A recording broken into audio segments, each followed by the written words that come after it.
Welcome to another video by Flat Earth Trads. Please subscribe, like and share it.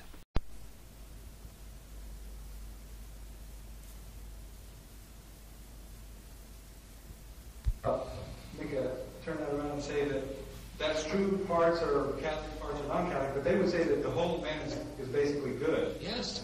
They say leprosy is good health. Right. That's what the Modernists say. They would agree with us on the bottom part, but on the top they would disagree. Absolutely, yes. They say the whole thing is healthy. So they say leprosy is healthy. Here and there. The Modernists, as Archbishop Lefebvre once said, the Modernists are like a doctor who says disease is health. Right? That makes life easy for him, because he doesn't have to bother to try and cure anybody, because disease from now on is good health. So everybody's got a disease is in good health. Therefore he needn't bother to do anything, so he can lie down and take a snooze. And you play around with the Novus Order because it is partly Protestant, so eventually you lose your faith. If you do play around with it, yes. But when you see this is the reason for walking away.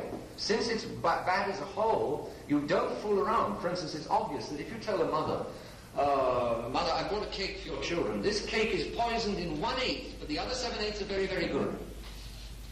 What mother will ever feed such a cake to her children? Obviously not.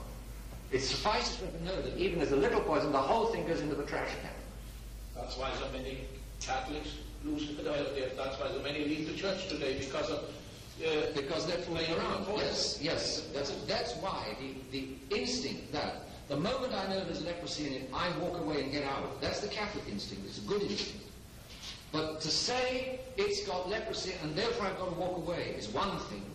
To say it's got leprosy in some of its parts, therefore it has leprosy in all its parts is another thing. That's an exaggeration, which will destroy your credit if you make exaggerated statements like that. You're absolutely entitled to conclude from leprosy in part to I walk away. But you're not entitled to conclude leprosy in part, therefore all the parts are leprous. It's not true. It's not true. It's just like, and the church settled that years and years ago. For instance, the Donatist heresy.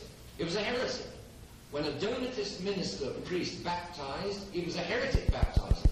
But the Catholic Church said the Donatist baptisms are valid.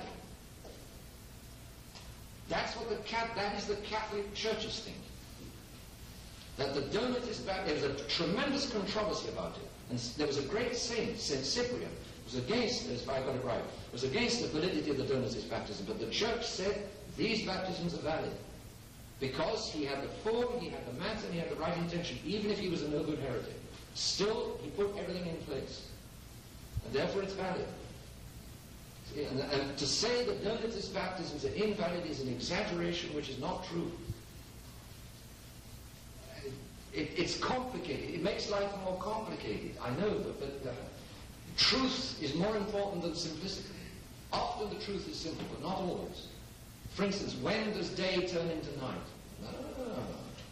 The day turns into night is certain, but I can't, and then there's a moment which is usually fixed when up to then is day and from then on is night. But nevertheless, there's a grey area there. There are grey areas in life. The grey areas must not be allowed to confuse day and night. Day is different from night and night is different from day. But between the two, there is a grey area. You can't deny it. It's a fact. Grey does not say black is white and white is black, but grey does exist. And grey is a mixture of black and white. What is black is not white, and what is white is not black. The black and white are quite different, but the two do get mixed up. And when they are mixed up, I can't stand in front of dusk and say, this is pure day or this is pure night, because it's just not true. Dusk, if I stand in front of dusk, I have to say this is a mixture between day and night. What is day is not night, what is not night is not day, but nevertheless here the two are mixed. But you can't say that night is forming or day is forming. Oh, you can say that night is on its way. That's what I'm saying. That is a definite statement. Yes, but night is on its way. Right, that's still. That is true. Because somehow it seems to me like the pro-death people use that exact same argument for the formation of the fetus. At which point does there's a different, No, but I'm saying they use that gray area. But there's no gray area whether a woman is pregnant or not.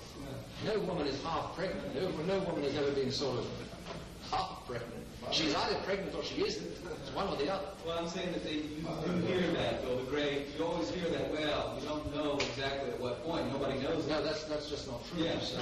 You know from the moment of conception that there is life. Because life is not a quality, life is a substance. Substances either are or are not. It's qualities which are shaded, but substances are or are not. Right?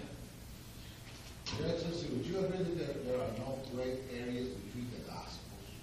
I mean, here's John way out there, they all coincide. Yes, right. And you notice how man, there's something about man. You can't even get his mother-in-law in order. He's trying to fix all this gray area and all this stuff. Doesn't that bother you? Like that, for instance, death method conversions. Now, what incarnation did come up with this? Death method conversion and all this stuff. Kind of weird, isn't it? It's for sure that the villains play with grey areas. That's for sure. Therefore, grey areas are something of a minefield. You have to be careful. But you can't deny that they exist, you've got to, if it is a minefield, you've got to walk carefully, but it's there, the mines are there, it's a reality. Let's come back to Pashendi.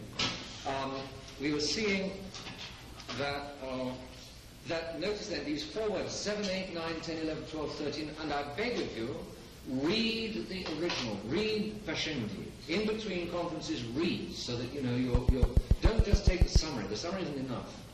Read the Pope and then come back to the summary. Read the summary and then go back to the Pope. Read the two together. From the skeleton to the flesh, back to the skeleton to the flesh, and so on, so you can pick it all up. All right. Then you see 7 to 13, faith, revelation, supernatural, and dogma are all completely changed in meaning. Faith means my gut honking up. Revelation means the honking up. Supernatural means natural. And dogma means expressing what makes me feel good. So the word has been totally changed from its Catholic meaning, which is why we put it in inverted commas, because now the word has a completely different meaning. All right, we move on. Second section, the believer. Remember, the heavy weight in Pashendi is the doctrine, and we've got 7 parts: the philosopher, firstly, the believer, the theologian, and you see that the basic problem here has got nothing to do with theology. It's a problem an error about the way the human mind knows reality. And that's pure philosophy. But that error is so radical that it messes up everything in a person's mind, because it messes up his whole relation with reality. I say that on this system you get a squeegee mind. Why do you get a squeegee mind? Because the contents of that mind come from inside. It's just sort of squeege coming up. That's all. That's why you call it a squeegee mind. And if tomorrow I have completely different coming up from my gut, then I believe something tomorrow completely different. So there's nothing fixed or steady in my mind. It all depends upon my gut. And if I eat too much green cheese, I'm going to have a completely different creed. That's what it amounts to, right? All right, we move on to the believer. Second section, the believer. The nature of quote-unquote belief, because belief is obviously completely changed, just like faith is. The divine is knowable as reality by a supra-rational experience. There's a real buzzword of the modernists, experience. So the divine is something that I experience, man. I experience it. I feel it. Right. This experience or religious sense is what makes the believer, who says, I believe in God, Father, Almighty, Infinite. Therefore, all religions in which there is any religious sense are equally valid. You should knock out that comma in between religious and sense. All religions in which there is a religious sense are equally valid. See, there's a little comma in between, for 14b, there's a little comma between religious and sense, which should be knocked out. All religions in which there is any religious sense are equally valid. And so we're straight into ecumenism. All you need have is human nature, with needs, with a vitality, with a sense and experience, and you've got a religion. And you've got a revelation. If you express that religion, you've got dogmas. You've got a supernatural. Therefore, it doesn't matter what religion you belong to, just so long as your gut projects something onto the phenomena, you've got a religion. Doesn't matter whether you're Christian, Catholic or not. It makes no difference at all. Therefore, all religions are valid. And that's what the Pope says. Of course, the Christianity, Catholicism, is a little more valid than the others because it's better at revealing what is inside us. But that's all. Yes? I believe there's a statement in the New Catechism Yes. that calls the other religions in the shadow of the real religion. So they would still be admitted that the other religions are somewhat inferior by the term shadow. Yes. Yes. Catholicism is a little more valid than the others. Right? They're all valid, but Catholicism is a little more. All religions are equal, but Catholicism is a little more equal than all the others. That's what they believe. It's hair-raising. Absolutely hair-raising. So, 14b, we immediately go into ecumenism. Then we get the idea of tradition. Tradition. This is the modernist understanding of tradition. Tradition is simply an original experience so transmitted as to stimulate or awaken the religious sense. Let's take it. Let's take, for instance, God of God, light of light, true God of true God. We have that's the Nicene Creed, which is 325. So, after 300 years of Catholics' guts rocking and rolling with the phenomenon of the Nazarene, at last somebody comes up with Deum de Deum, Lumen Lumen, Deum Verum de Deum Verum.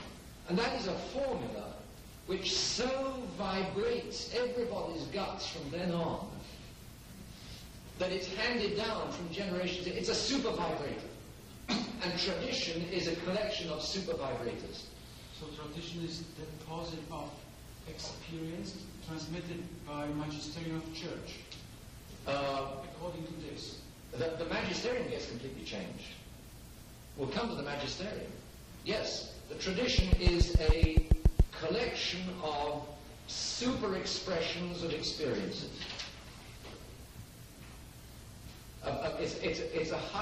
It's a classical collection of vibrators. It's a collection of classical vibrators. In other words, vibrators that have shown what they can do. Vibrators that have made a whole lot of guts vibrate down the ages. That's all it is. Yes? But if these vibrators no longer make 7, 3, 7, 7, 4, 7, 7, 5, 7 generation vibrate, then tradition is over and done with. And we'll have to change it and establish a new. We'll have to get a new set of vibrators to make 7, 4, 7, 7, 5, 7, 7, 6, 7 guts vibrate. That's all tradition is. What is living tradition? What's meant by that? Well, living tradition is exactly that. That, you know, what the Pope means by living tradition is a tradition which the magisterium, which the living magisterium says is tradition. So that the living tradition is what the living magisterium says tradition is. So if I, the Pope, say that our spiritual affairs tradition is no longer tradition, then it no longer is tradition. That's the old fuddy-duddy backwards and out-of-date tradition. Tradition is what I say tradition is. I say Cardinal Ratzinger is tradition, therefore Cardinal Ratzinger is tradition because I, the Pope, say it. That's living tradition. I see. So that term has just come out recently. It's my understanding of living tradition was the accumulation of all the additions and counts of the churches. Of course, but their understanding is that it's what the magisterium says.